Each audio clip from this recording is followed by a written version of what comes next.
السلام علیکم ورحمۃ اللہ وبرکاتہ مغفرتہ۔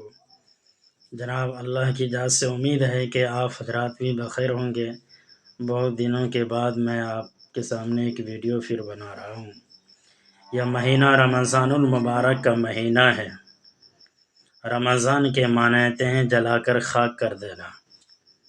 اس کی علامت یہ ہے کہ انسان سال بھر میں جو گناہ کرتا ہے تو اللہ تعالیٰ اس گناہ کو زائل فرما دیتے ہیں۔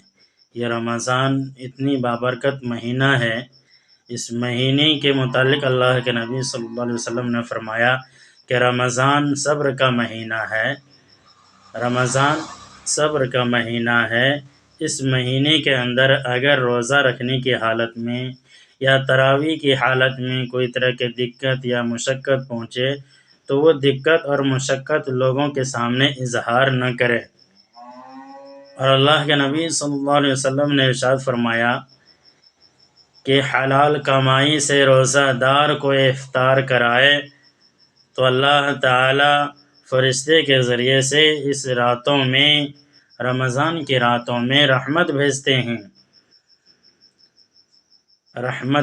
ہیں اور شب قدر کی رات میں حضرت جبرائیل علیہ السلام اس سے مصافحہ کرتے ہیں، اور جس سے حضرت جبرائیل علیہ السلام مصافحہ کرتے ہیں اس کی علامت یہ ہے کہ اس کے دل میں رقت پیدا ہوتی ہے اور آنکھوں سے آنسو بہنے لگتے ہیں۔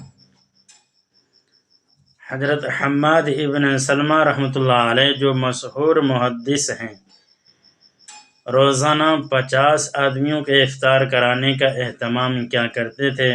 تو یہ رمضان کا مہینہ بہت ہی بابرکت مہینہ ہے۔ اس مہینے کے اندر انسان اپنے آپ کو کھپا دے۔ اس مہینے کے اندر ہر کھانے پینے کی چیزیں، جتنی بھی چیزیں ہوتی ہیں وہ مہنگے سے مہنگے ہو جاتے ہیں، لیکن اللہ کی بنائی ہوئی وہ جنت ہے جس کے اندر اللہ نے ایک سستا سودا تیار کر دیتا ہے۔ تو یہ رمضان کا مہینہ بہت ہی بابرکت مہینہ ہے۔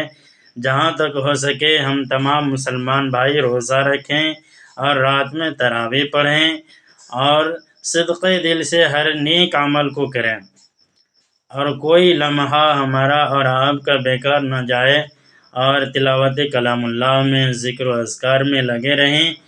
اس مہینے کے اندر انسان کو 4 چیزوں کا خاص طور پہ اہتمام کرنا چاہیے۔ نمبر 1 کلمہ طیبہ کا ذکر، نمبر 2 توبہ استغفار، نمبر 4 جنت کا حصول اور دوزخ سے بچنے کے لیے اللہ تعالیٰ سے دعا کرتے رہنا چاہیے۔ یہ بہت ہی بابرکت مہینہ ہے۔ اللہ تعالیٰ نے جسے اس مہینے نوازا ہے اور اسے چاہیے کہ رمضان المبارک کی قدر کرے اور بہت ہی اہتمام کے ساتھ اس رمضان کو ادا کرے۔ اللہ تعالیٰ ہمیں اور آپ کو نیک عمل کی توفیق عطا فرمائے۔ آمین ثم آمین۔